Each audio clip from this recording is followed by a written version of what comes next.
Hey guys, so I'm gonna be going to bed soon, but so I was talking with my mama today. Not a big thing. We were just talking. We get together every once in a while. She was concerned over me because I've been having some obvious depressive episodes. They've been more frequent since the passing of my late husband and the financial issues and all the triggers that have gone on this last year. They've been a lot more common, yes. But I was telling her, there is some things I realized here in life recently. I was diagnosed with depression when I was 16. At that point, there was, how do I put this? Therapy was somewhat accepted, but not like it is today. Still, if you were getting therapy, you were considered more or less crazy, to put it bluntly. You considered a little deranged. And now it's a lot more common.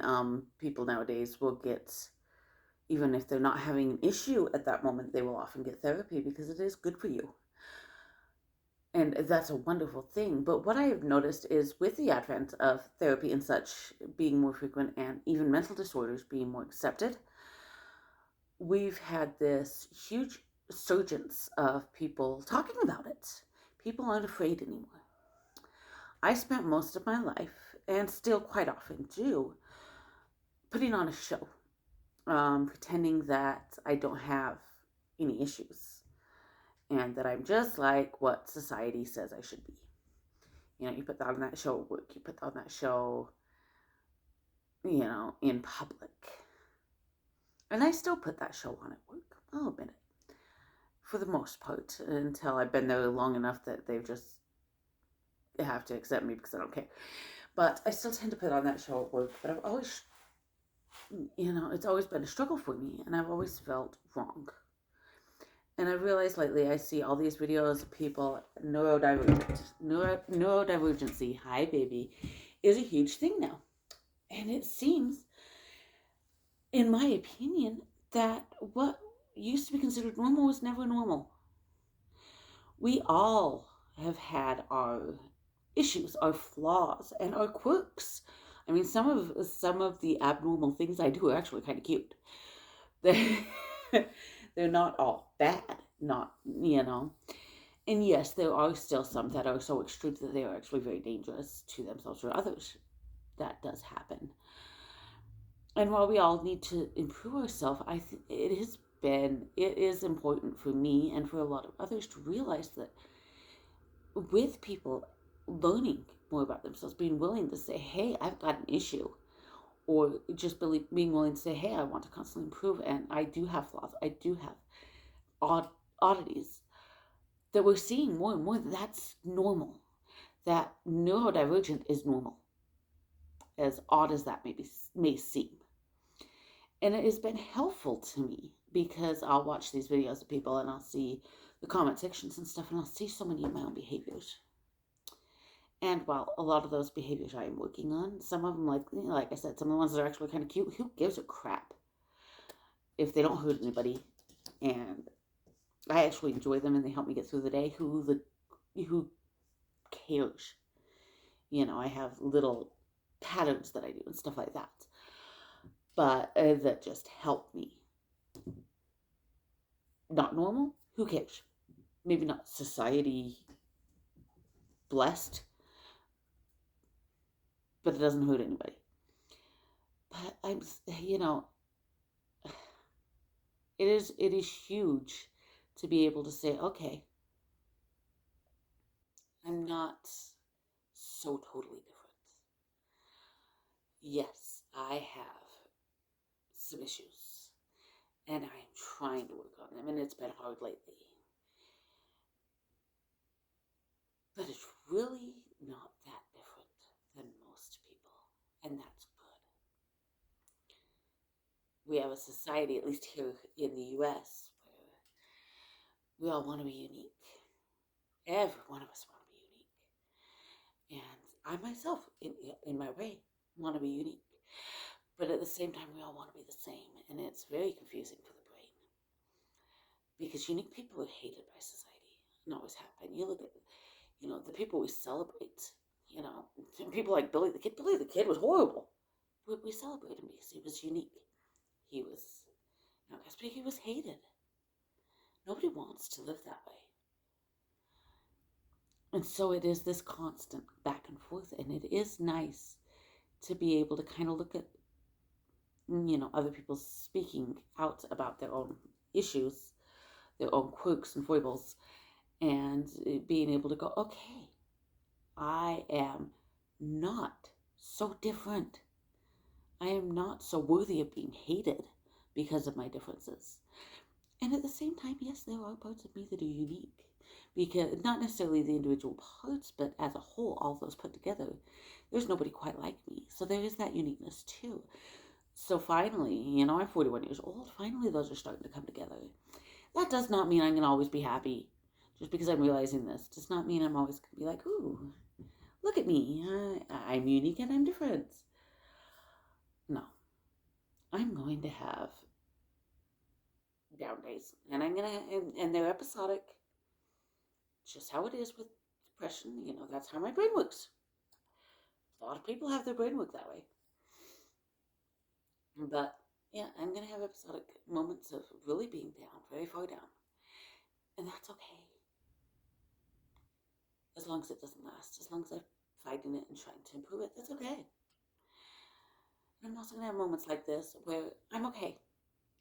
I'm not top of the world necessarily.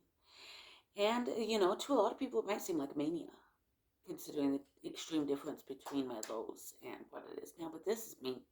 This is my normal. And it just is so different because my normal is more like Tigger, quite often. But it seems so different from those downsides when I become Eeyore that it seems almost a manic depressive state. I don't have that. I mean, there might be, when I've talked to therapists before, there might be some hypomanias, but they're not like abnormal ones. They're more like some people, sometimes you wake up excited and that's okay. Everyone does that, But it does seem like an extreme difference between my good days and my bad days because my bad days are so bad. So, but yeah, I just wanted to share with you guys and pay attention to that. If you're feeling like you shouldn't be welcome in society, if you're feeling like you're so far down the rabbit hole of poor mental health that if you actually showed yourself, nobody would like you, I want you to look at it. Just get on Facebook, on Instagram, anywhere. You don't even have to type anything in. You can just scroll down for a little while. You can find something about someone that has some kind of neurodivergence or depression or anxiety, or it's going to be there because it is nowadays, and probably always was, pretty normal. It's just now more accepted. So anyhow, that's just kind of a rant today. Working on things. I've been writing. I started putting things on my Patreon. That my Patreon is kind of a mishmash of a whole bunch of crap. It's Jamie's Apothecary. But it's kind of a mishmash of a whole bunch of crap. I've had, because I am that type of person that can kind of start and stop things a lot. If you want to check it out, go ahead. It's up to you. I'm putting these things on there more for me than for anybody to read. But if anyone wants to read it, they are more than welcome. For now, it's free on the stories. I'm just putting them on in public. Maybe as my skill gets better, I'll start putting on for early access. I don't know if I'll ever have it so the entire thing is paid. And that was a belch. That was as much as I ever belch. It's a blessing. But yeah, if you ever want to check it out, go ahead. I'm hoping that will kind of help me. I've never been good at journaling. It's just not my thing.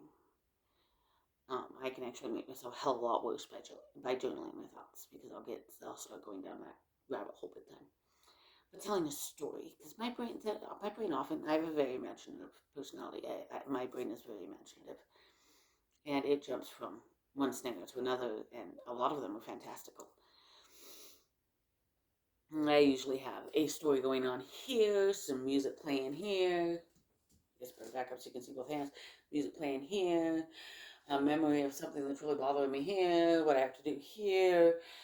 My brain has a lot of stuff going on at all times. But what I'll do when I'm writing the stories is just focus on this spot where this story is going on. And it just kind of helps focus the thoughts. And I can kind of pull from these other areas too. Well, this emotion's strong. Okay, I'm going to put that into the story. Kind of work through it without going down the rabbit hole and making it worse. So I've been working on that, and I've just been putting them up on Patreon. Like I said, Extremist Apothecary. Check it out if you want. If you don't, meh. Like I said, it's currently free. And right now it's just a fantasy story, and it's really not great yet. I will be honest, it's not great. But I'm working on it, and I used to be fairly skilled at writing, and hopefully I'll get there again. So, another thing I want to mention right now. I don't know why this is coming up. I always get in a better mood, or start getting in a better mood, which is probably why I'm starting to have my good days back again. I do have some seasonal effect, and it's spring. The warmth has come. But today is, so, so I'm wearing layers. I hate wearing layers. I really do. But I didn't have a choice today because it's like, if I'm in the sun, I'm boiling. If I'm in the shade, I'm freezing. It's just one of those spring days. So I've got this, this long sleeve. It's somewhat lightweight because it's definitely not winter outside, but it's still cool. In shaded areas and stuff. So, I've got this, and then underneath I've just got this tank. Very casual Sunday. I am wearing a skirt today, but it's a long skirt. Goes all the way to my ankles. So, sorry, I gotta put this back on because even inside the house, the sun's going down. So even inside the house, it's starting to get chilled again. I have no idea what I did there, so I'm gonna have to take it all the way off and then fix it. Did I have it inside out all day? I might have had it inside out all day.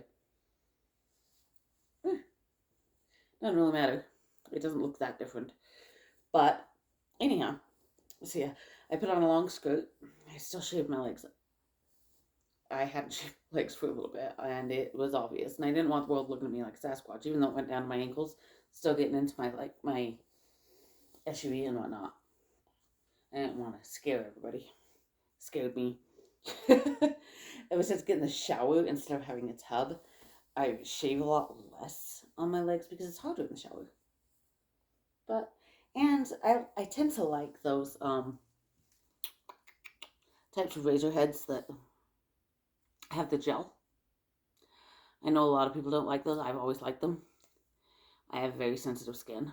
And with shower, because there's the constant moisture getting on it, you can't really pull it out as much. That gel falls apart fairly quickly. And I know you're supposed to change your razors a lot, but I can't afford to change it near as much as it's supposed to. So I end up shaving a lot less because I don't have the gel stuff lasting as long. So, but I did shave today. See, my legs are shiny because they're very white and need a tan, but they're not Sasquatch, so we're good. But yeah. Anyway, I just wanted to kind of share with you guys. I know that the last, real decent post I was in, definitely an episode, a depression episode. And I'm doing a little better today. So, I wanted to just let you guys know that, hey, the world's not all bad. And it's not that abnormal to have the bad times. And Rennie wants to say hello. Come here, baby. Rennie just wants to say hello. She's been a very good girl. Did you know she started putting her toys away on her own? She is actually really amazing. Huh. You are one of the best, probably the best cat I've ever had. And look, I wonder if she'll do it. If I can hit a certain spot, she becomes a lizard. But she's in a bad position for me to hit that spot. No? I can't quite hit it, can I? There's like a nerve in here in her neck. If she's sitting the right way, I can hit it. And she'll just start. It's the weirdest thing, and it makes me so happy. Hi, baby. All right. Anyway, I will talk to you guys later, and I hope you have a good day. Bye.